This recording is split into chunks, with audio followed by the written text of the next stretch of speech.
1. Buy seeds online from companies like Baker Creek or Pepper Joe's, or save money by harvesting seeds from your own pods. 2.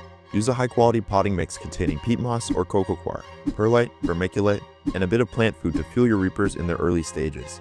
3. Pre-moisten your potting mix before sowing seeds, making sure it's moist but not sopping wet. Reapers aren't alligators, and they aren't a fan of swamps. 4. While your seeds are in germination mode, use a heat mat to keep them toasty at around 85 degrees Fahrenheit. 5. Use a dome to maintain humidity and warmth, providing a tropical environment for germination. 6. Monitor soil moisture daily. You might need to mist the surface once or twice a week to prevent the potting mix from drying out. 7. Reaper seeds usually take around 1 to 2 weeks to germinate, but they can take even longer in some cases, so provide the best conditions possible and be patient. 8. If you aren't having any luck with germination, you can try softening the seed shells pre-sowing with black tea. Reapers aren't British, and this step isn't critical, but it may help if your seeds are being stubborn. 9. Remove the heat mat and plastic dome once you see 80% of your seedlings sprouting and set up a fan. This will help prevent fungus and lanky reapers.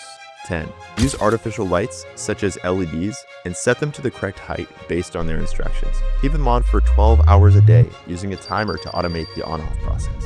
11. Reapers do very well in containers.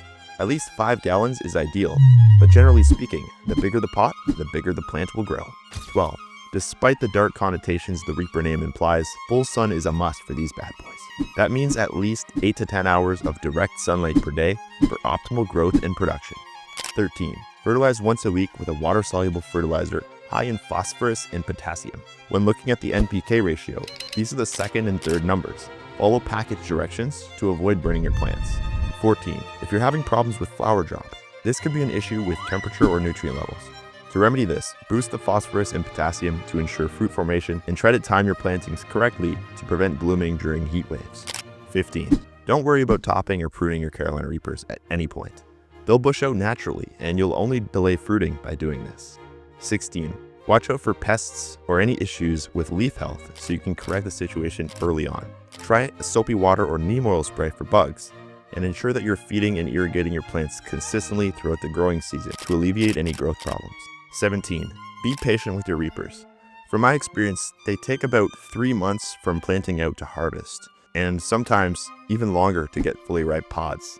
I hope this video added some value for you and helps you grow the best Carolina Reapers you have ever grown.